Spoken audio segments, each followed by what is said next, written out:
El Señor esté con vosotros. Lectura del Santo Evangelio según San Marcos.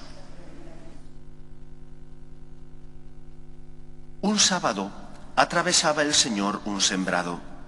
Mientras andaban, los discípulos iban arrancando espigas. Los fariseos le dijeron: «Oye, ¿por qué hacen en sábado lo que no está permitido?» Él les respondió: «¿No habéis leído nunca lo que hizo David cuando él y sus hombres se vieron faltos y con hambre? Entró en la casa de Dios en tiempo del sumo sacerdote Abiatar. Comió de los panes presentados, que sólo pueden comer los sacerdotes, y les dio también a sus compañeros». Y añadió: «El sábado se hizo para el hombre, y no el hombre para el sábado. Así que el Hijo del Hombre es Señor también del sábado». Palabra del Señor. La fiesta que hoy nos propone la liturgia de la Iglesia, la fiesta de San Antonio Abad, pudiera parecer que es algo lejano para nosotros, que tiene que ver con nuestra sociedad tan tecnificada, tan moderna, la vida de un pobre hombre que se marchó allá por el siglo IV al desierto, que abandonándolo todo se dedicó a entregarse al Señor en la oración, llevando una vida austera. Pudiera parecer, como digo, que es algo que nos dice poco y que no tiene nada que ver con nuestra situación personal, con nuestra situación actual. Sin embargo, no es así. San Antonio Abad vive en una época de profundos cambios en su sociedad. La Iglesia acababa de dejar de ser perseguida. En el año 313, el emperador Constantino y el emperador Licinio dictan un decreto, el Edicto de la Tolerancia, el Edicto de Milán, por el que la Iglesia deja de ser perseguida.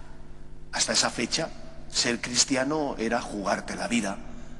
Podías pagar esa osadía con tu propia vida. Una vez que es permitida la existencia de la Iglesia y por lo tanto deja de ser perseguida, se produce el inevitable relajamiento de las costumbres.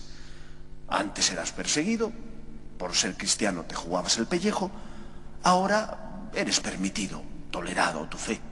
Y por lo tanto muchas personas dejaron de vivir ese cristianismo que significaba darlo todo por el Señor y se relajaron en su forma de vivir. Los padres del desierto, entre ellos San Antonio, son la respuesta del Espíritu Santo ante un cambio de época. Los padres se marchan al desierto y viven lo que en latín se denomina fuga mundi, la fuga del mundo, para ser testigos de que Dios tiene que ser lo primero en nuestra vida y que no podemos vivir un cristianismo descafeinado. Llevado eso a nuestra vida, también nuestra sociedad está viviendo unos cambios trepidantes. En poco más de 15 años hemos pasado, la semana pasada un informe así lo decía, de que la mayor parte de los cristianos en España, de las personas en España, se casaran por la Iglesia, cerca de un 70-75%, a no más de un 30% que lo hacen en la actualidad. Es un cambio grande. La práctica religiosa ha bajado. Muchas personas ya no solo no van a la Iglesia, sino que además se manifiestan completamente agnósticas, sino ateas. Hay un cambio en nuestra sociedad, un cambio de época. Y en este cambio de época hemos de estar atentos y alertas para saber qué es lo que el Señor nos pide a nosotros, como lo hizo San Antonio Abad. Él no dijo que mal está la sociedad, cómo han cambiado las costumbres, hay que ver qué falta de compromiso. No, él se preguntó: ¿qué querrá Dios que yo haga? Y esa es la pregunta que nosotros tenemos que hacernos. En este cambio de época que estamos viviendo, donde la sociedad está cambiando, ¿qué tengo yo que hacer? Lo primero, esa fuga mundi, espiritual, no física. No te vas a ir al desierto físicamente, pero sí vas a darle a Dios el lugar que le corresponde en tu vida, el primer lugar. En segundo lugar, si una de las notas que caracterizan a nuestra sociedad es, por ejemplo, el secularismo, y de la mano del secularismo, de vivir mundanamente, pues también el que la conciencia ha perdido esa capacidad de iluminar, yo tengo que ser fiel a la verdad revelada, que ilumina mi vida y me hace saber qué está bien y qué está mal. Porque vivimos en una época donde todo está permitido si la mayoría lo permite.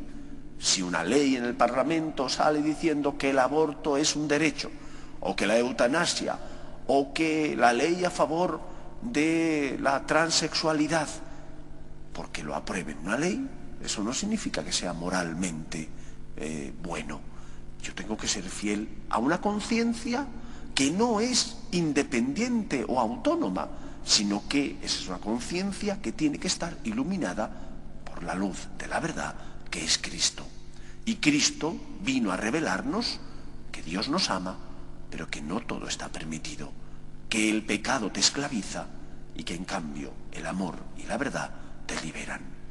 Pues vivamos en esta época que nos ha tocado vivir, llevados del Espíritu Santo, intentando ser fieles a nuestra fe, viviendo las virtudes y valores que se desprenden de nuestra fe en Dios, en aquel Padre que envía a su Hijo al mundo para salvarnos. Que el Señor nos ayude. Nos ponemos en